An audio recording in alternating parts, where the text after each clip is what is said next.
Good evening everyone. मैं सुजीत आपके सामने फिर प्रस्तुत हूँ छोटी छोटी और मोटी बातें लेकर। आज का हमारा डिस्कशन चलेगा रीट की प्रिपरेशन के इर्द गिर्द। रीट की प्रिपरेशन जैसा कि आपको 25 तारीख का प्रस्तावित है, 25 फरवरी को प्रस्तावित है हमारा पेपर, और इसके बारे में बहुत ज़्यादा कन्फ्यूजन है कि क्या करें क्या ना करें, कैसे क्या करें। बड़ी समस्या है कैसे पढ़ाई को एक दिशा दी जाए। तो इसके बारे में एक छोटा सा वीडियो है, शायद मेरी इस वीडियो से आपको एक दिशा मतलब आपकी दिशा और दशा दोनों निर्धारित हो सके। तो मैं कुछ पॉइंट्स और पीछे ये जो राजस्थान का डायग्राम है इसके साथ मैं लेके आया हूँ आपके लिए। चलिए आज डिस्कशन कर लिया जाए। फर्स्ट ऑफ ऑल मैं आपको सबको कहना चाहता हूँ हैप्पी न्यू ईयर। सबको इस नव वर्ष की हार्दिक शुभकामनाएं, और ये नया वर्ष सबके लिए नया हो, जिंदगी में ये साल यादगार रहे आप सबके लिए। तो उसी यादगार पलों के साथ मैं इस क्लास की शुरुआत करना चाहता हूँ। मैं सुजीत आपके सामने हूँ छोटी छोटी और मोटी बातों के साथ। आज का हमारा प्रिपरेशन जो टॉपिक चलेगा वो हमारा रीट के इर्द गिर्द। रीट की जो 3rd लेवल की परीक्षा है, 2nd लेवल की आपकी परीक्षा हुई, दुर्भाग्यपूर्ण स्थिति के बारे वो पेपर कैंसिल करना पड़ा, और अब हमारा नया टारगेट है 3rd grade paper. 3rd grade जो एग्जामिनेशन है जो रीट के बाद प्रस्तावित है।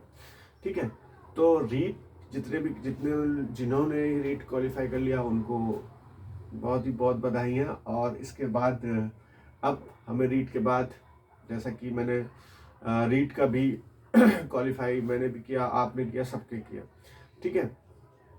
और इसके बाद अब नया टारगेट है हमारा ये, ठीक है ना।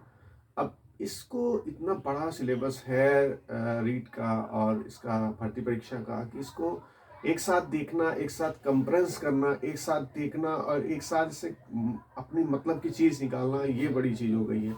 तो मेरी सलाह है, मैं एक स्ट्रेटेजी बताता हूँ जिससे शायद आपको इससे आपको और अच्छा एक मार्गदर्शन मिल सके, एक आपको एक सही दिशा मिल सके, जिससे आप अपनी स्टडी को एक नए आयाम तक पहुंचा सके। चलिए आज का वीडियो शुरू करते हैं इस तरह से, ठीक है। सबसे पहले किसी भी सब्जेक्ट को पढ़ने से पहले, क्योंकि जितने भी सब्जेक्ट आपके ज्योग्राफी और हिस्ट्री से संबंधित हैं, जो फर्स्ट पोर्शन है रीट 3rd लेवल का, वो हिस्ट्री और ज्योग्राफी से संबंधित है। सबसे पहले आपको ज्योग्राफी पता होनी चाहिए। ज्योग्राफी किस तरह का है राजस्थान, किस तरह की भौगोलिक स्थिति है राजस्थान के अंदर, वो आपको जानना चाहिए। चलिए हम लोग जानते हैं कि राजस्थान की भौगोलिक स्थिति क्या है, उसके बाद हम समझेंगे कि उनके अंदर क्या क्या है। जितने भी, देखिए मैं एक साथ सब टॉपिकों को कनेक्ट करने की कोशिश करता हूँ, जो आपको एक ब्रॉड स्पेक्ट्रम, आपके अंदर ब्रॉड एक व्यू आपको आपके अंदर उत्पन्न करेगा, जिससे आपको पढ़ने में और मजा आएगी और आपको कॉन्फिडेंस आएगा। चलिए देखते हैं। चलिए, ये पतंग के जैसा जो बना हुआ है ये राजस्थान का नक्शा है, ठीक है। इस पतंग के नक्शे में जो ये पतंग का नक्शा है, तो यहाँ से हमारी लगभग यहाँ से हमारी कर्क रेखा जाती है, ठीक है।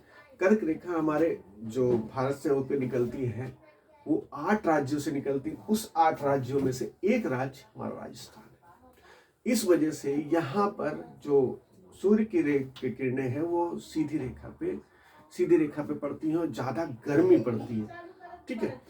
ज़्यादा गर्मी मतलब दूसरे इलाकों से ज़्यादा गर्मी पड़ती है। तो यहाँ पर सोलर एनर्जी के लिए विपुल संभावनाएं, बहुत ही संभावनाएं हैं कि यहाँ पर सोलर एनर्जी से बहुत से सोलर पावर प्लांट चल रहे हैं, ठीक है ना। तो पहली स्थिति ये आ गई कि ये कर्क रेखा पे पड़ता है, ठीक है। दूसरी स्थिति ये आ गई कि जो ये अरावली पर्वत श्रृंखला है, ये इसको जल विभाजक या राजस्थान विभाजक भी कह सकते हैं, इसको जल विभाजक रेखा भी बोलते हैं। जल विभाजक रेखा एक हिसाब से ये है क्योंकि जल विभाजक रेखा होने के कारण ये जल का विभाजन करती है। जल का विभाजन का मतलब क्या है, जो वर्षा के जल का विभाजन है वो हो जाता है। इसके इस तरफ आपको भरपूर वर्षा मिलेगी, जोरदार वर्षा मिलती है। यहाँ से 80 सेंटीमीटर वर्षा रेखा इस अरावली के समांतर जाती है, और इस 80 सेंटीमीटर रेखा के इस तरफ जितनी भी क्षेत्र पड़ता है, वहां पर 80 से बढ़ते हुए क्रम में आपको 90, 100, 120 तक यहाँ पर वर्षा क्षेत्र आपको दिखाई पड़ता है, इसके बाद इसके बाद हम देख लिया जाए अरावली के बाद। अरावली के बाद हम देखते हैं कि यहाँ पर एक, अब यहाँ पर देखिए ये हमारी जल विभाजक रेखा हो गई, तो इसके इस तरफ कोई बरसात नहीं होगी, मतलब बरसात ना के बराबर होगी, और इस तरफ बरसात ही बरसात होती है। अब ये देखिए कनेक्ट कैसे करते हैं। अब बरसात कैसे होती है? मानसून के कारण। मानसून भारत में कैसे प्रवेश करता है, कैसे आता है? मानसून भारत में दो दिशाओं से प्रवेश करता है, एक अरब सागर से, अरब सागर की तरफ से, और एक बंगाल की खाड़ी की तरफ से। बंगाल की जो अरब सागर से प्रवेश करेगा वो भी राजस्थान पहुंचेगा, और जो बंगाल की खाड़ी की तरफ से प्रवेश करेगा वो भी राजस्थान पहुंचेगा। तो राजस्थान इस मामले में तो थोड़ा सा धनी है कि यहाँ पर दोनों मानसून काम करते हैं। अब कहाँ काम करते हैं, क्यों काम करते हैं, और क्या है इसका सिनेरियो, ये समझते हैं थोड़ी सी बात। देखिए जो हमारी अरब सागर शाखा है, ये हमारी अरब सागर शाखा यहाँ पर सिरोही से प्रवेश करती है। अब सिरोही से, सिरोही पड़ गया, इधर हमारा जयपुर पड़ गया, इस तरफ डिस्ट्रिक्ट जालौर पड़ गया, तो डिस्ट्रिक्ट ये सिरोही से लेके इसके जो आसपास के जनपद है ये यहाँ से लेके यहाँ तक, यहाँ पर हमारा यहाँ से पूरा यहाँ तक मान लो, ठीक है ना। यहाँ पर अरब सागर शाखा से यहाँ पर बरसात होती है, ठीक है, ये पहले शुरू हो जाती है, ठीक है। इसके बाद जब हमारी बंगाल खाड़ी शाखा इस तरफ से आती है, बंगाल खाड़ी शाखा जब आती है तो हमारा ये बंगाल खाड़ी की शाखा से सबसे ज्यादा हमारी असम में या सेवन सिस्टर्स में बरसात होती है। फिर बंगाल खाड़ी शाखा से जो मानसून का जो शाखा आती है उस पे जो विंध्याचल पर्वत है, विंध्याचल और सतपुड़ा के बीच से ही नर्मदा बहती है, आपको पता होगा, भौगोलिक इस तरफ देख लीजिएगा।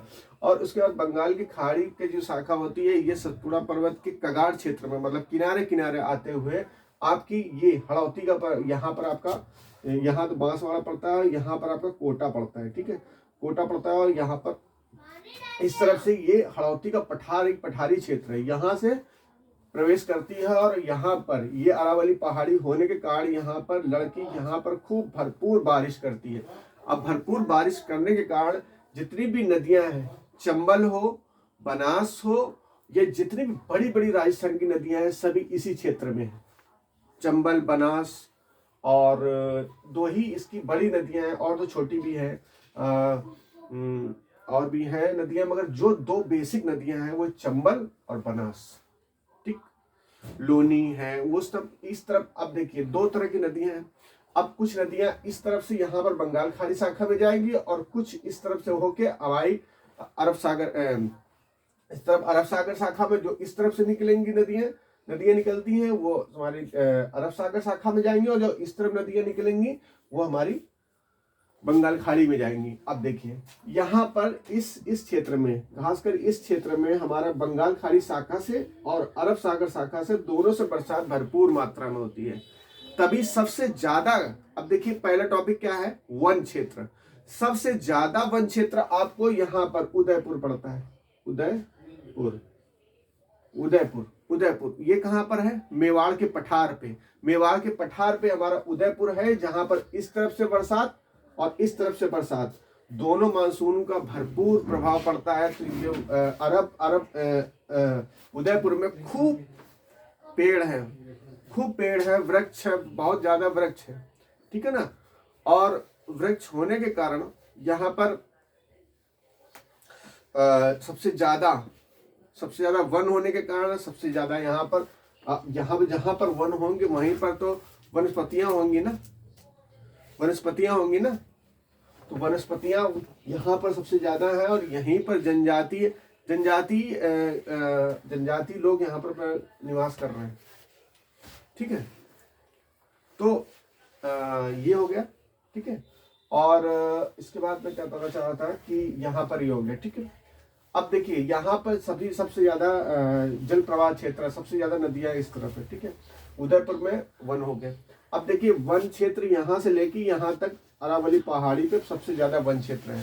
तो सबसे ज्यादा यहाँ पर क्या नाम है, जनजाति क्षेत्र होंगे, सबसे ज्यादा जनजाति यहाँ पर मिलेंगे, ठीक है ना। तो जनजाति वाला टॉपिक खत्म हो गया, क्योंकि हमारे पूरे जनजाति यहीं पर मिलते हैं, ठीक है, जनजाति वाला निपट गया। अब देखिए मिट्टी कैसे मिलेगी, यहाँ पर हमारी काली मिट्टी मिलती है, ठीक है, और जहाँ पर ज़्यादा बरसात होती है वहाँ पर प्रायः लाल मिट्टी मिलती है। यहाँ पर हमारी लाल मिट्टी मिलती है, जो काली मिट्टी वो मिलती है, और यहाँ पर हमारी दो वो मिलती है, क्या बोलते हैं इसको, जलोढ़ मिट्टी मिलती है।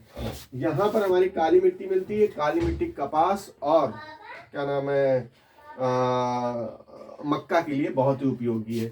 और ये रेतीला प्रदेश है। रेतीला प्रदेश ये अर्धशुष्क प्रदेश है। यहाँ पर बरसात होती है मगर 60 से 70% बारिश होती है, और यहाँ पर मुश्किल से 40% बारिश होती है मानसूनी हवाओं के कारण। तो ये जो क्षेत्र है रेतीला मैदानी क्षेत्र है। यहाँ पर बालू टिब्बा क्षेत्र भी आता है। बालू टिब्बा, यहाँ पर बालू का स्तूप मिलते हैं यहाँ पर जैसलमेर में, ठीक है। तो यहाँ पर रेगिस्तान के दर्शन होते हैं। और ये यहाँ पर पूरा थार मरुस्थल है। ये थार मरुस्थल है।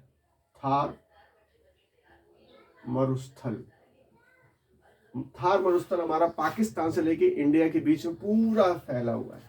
इस थार मरुस्थल में गर्म हवाएं चलने के कारण जितने भी पछुआ हवाएं आती हैं वो गर्म होकर यहाँ पर बारिश नहीं कर पाती हैं। यहाँ पर ना के बराबर बारिश होती है, और ना के बराबर बारिश होगी तो यहाँ पर वृक्ष होंगे नहीं। और जब वृक्ष नहीं होंगे, जल नहीं होगा, जो जल नहीं होगा तो यहाँ पर जीवन नहीं होगा, और जीवन नहीं होगा तो यहाँ पर जनसंख्या घनत्व तो बहुत कम होगा। जितना भी जनसंख्या घनत्व होगा यहाँ पर होगा, ठीक। सबसे ज्यादा जनसंख्या घनत्व इसी में होगा, ठीक है।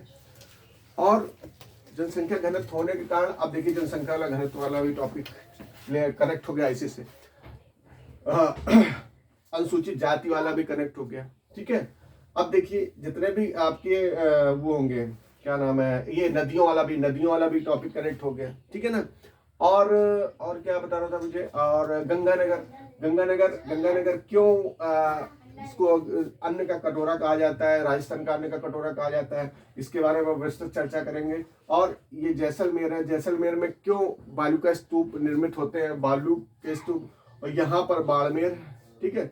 बाड़मेर हमारा क्या है, अवसादी चट्टानों से घिरा हुआ है। अवसादी चट्टानों की प्रधानता के होने के कारण यहाँ पर पेट्रोलियम क्षेत्र बहुत ज्यादा है। पेट्रोलियम का उत्पादन में सबसे ज्यादा है ये, इसको क्या बोलते हैं, बाड़मेर। ओके, तो इस तरह से चीजों को कनेक्ट करेंगे ना आप, तो ये इतना बड़ा सिलेबस इतने में आ जाएगा, और आपका दिमाग इतने तेज चलेगा कि बस एक पढ़ा के उसके पीछे 10 क्वेश्चंस होते चलेंगे। तो इस तरह से यदि आप भौगोलिक स्तर को देखेंगे और इसके साथ हिस्ट्री को कनेक्ट करेंगे, जितने भी आपकी हिस्ट्री में देख लीजिए, जैसे हमारा संस्कृति आती है, हमारी सभ्यताएं आती हैं, तो जितनी नदियां पढ़ेंगे, नदियों के किनारे सभ्यताएं हैं, और सभ्यता जितने भी बसी है सब नदियों के किनारे बसी हैं। चाहे बड़ेश्वर हो, चाहे कालीबंगा हो, चाहे कोई भी हो, सब नदियों के किनारे से नदी पढ़ेंगे तो आपकी वो भी आ गई। और जितने भी मेले हैं या त्योहार हैं, वो लगभग नदियों के किनारे ही लगते हैं, लग गए, कनेक्ट हो गए। तो इस तरह से चीज़ों को कनेक्ट करेंगे तो आपको बहुत ही लाभ मिलेगा रीट में, और बहुत इतना बड़ा सिलेबस इतने में आ जाएगा, और आपको डेफिनेटली आपको बहुत अच्छा लगेगा, और बहुत ही कॉन्फिडेंस के साथ आप पेपर देने जाएंगे। अभी तो मैं केवल एक लेआउट मैंने बताया है। इस लेआउट को यदि आप पसंद करते हैं तो मुझे कमेंट करिए। मैं इस एक लेआउट को, मतलब एक इस भौगोलिक प्रदेश को, एक टॉपिक को मैं एक्सप्लेन करने के लिए तैयार हूँ, यदि आपके कमेंट्स सही तरह से मिल जाएंगे। और आज के लिए बस इतना ही। Thank you for watching my video. Thank you.